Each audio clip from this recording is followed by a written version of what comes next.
നിൽക്കി ഇപ്പോഴും നിങ്ങൾ കൺഫ്യൂഷൻ ആണോ? ഓൺ ഗ്രിഡ് വേണോ, ഹൈബ്രിഡ് വേണോ, അതോ ഓഫ് ഗ്രിഡ് വേണോ എന്നുള്ളത്? പെട്ടെന്ന് റിട്ടേൺ ആണ് നിങ്ങളുടെ ലക്ഷ്യമെങ്കിൽ, ഇൻവെസ്റ്റ് ചെയ്ത എമൗണ്ട് റിട്ടേൺ കിട്ടണമെങ്കിൽ എപ്പോഴും ഓൺ ഗ്രിഡ് ആണ് ബെറ്റർ ഓപ്ഷൻ.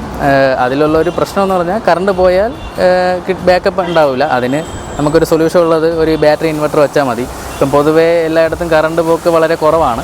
അപ്പോൾ അങ്ങനെയുള്ള സ്ഥലങ്ങളിൽ ഓൺ ഗ്രിഡ് നമുക്ക് അടിപൊളിയായിട്ട് ഇൻസ്റ്റാൾ ചെയ്തിട്ട് ഒരു ചെറിയ ബാക്കപ്പ് സിസ്റ്റം കൂടെ വെച്ച് കൊടുത്താൽ, ഒരു ബാറ്ററി ഇൻവെർട്ടർ അതും കൂടെ വെച്ച് കൊടുത്തു കഴിഞ്ഞാൽ നമുക്ക് അത്യാവശ്യം ലൈറ്റും ഫാനും ബാക്കി കാര്യങ്ങളൊക്കെ അങ്ങനെ അങ്ങ് അഡ്ജസ്റ്റ് ചെയ്ത് പോകും, ടി വിയും. അപ്പം നിങ്ങൾ പൊതുവേ ഉള്ള കാര്യങ്ങളങ്ങ് നടന്നു പോകും.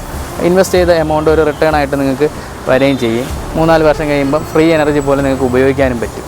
അതാണ് ഓൺ ഗ്രിഡിൻ്റെ മെയിൻ അഡ്വാൻറ്റേജ്. ഇനിയുള്ളത് ഹൈബ്രിഡാണ്. ഹൈബ്രിഡ് എപ്പോഴും കോസ്റ്റ് കൂടുതലാണ്. ബാക്കപ്പ് സൊല്യൂഷൻ സെപ്പറേറ്റ് കൊടുക്കേണ്ട ആവശ്യമില്ല. ഓൺ ഗ്രിഡും ഓഫ് ഗ്രിഡുമായിട്ട് തന്നെ പ്രവർത്തിക്കും. രണ്ടും അതിൽ തന്നെ ഉണ്ട്. പക്ഷേ അത് കൂടുതൽ നമുക്ക് ഉപയോഗിക്കും. നമ്മളിപ്പം സജസ്റ്റ് ചെയ്യുന്നത് കറണ്ട് ഇടയ്ക്കിടയ്ക്ക് പോകുന്ന സ്ഥലങ്ങളിലൊക്കെയാണ് ഹൈബ്രിഡ് ഏകദേശം വച്ചുകൊണ്ടിരിക്കുന്നത്. എങ്കിലേ അവർക്കത് ഓൺ ഗ്രിഡ് വെച്ച് കഴിഞ്ഞാൽ ബെനിഫിറ്റ് കുറഞ്ഞ സ്ഥലങ്ങളിൽ.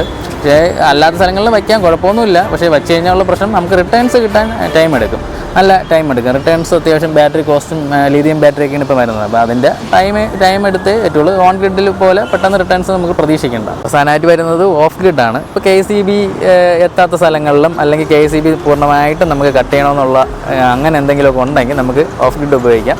അതിനും ബാറ്ററിയുടെ കോസ്റ്റും കാര്യങ്ങളൊക്കെ വരും. അപ്പോൾ നിങ്ങൾക്ക് ഇപ്പോൾ ഏകദേശം ഒരു ഐഡിയ കിട്ടിക്കാണല്ലോ. ഏകദേശം അല്ല, നിങ്ങൾക്കത് എല്ലാവർക്കും അറിയാം. ജസ്റ്റ് ഒന്ന് ചെയ്തതന്നേ ഉള്ളൂ വീഡിയോ ആയിട്ട്. അപ്പോൾ നിങ്ങൾക്ക് ഇനി ഏത് ഓൺ ഗ്രിഡ് വേണോ ഹൈബ്രിഡ് വേണോ എന്നുള്ള തീരുമാനിക്കാമല്ലോ.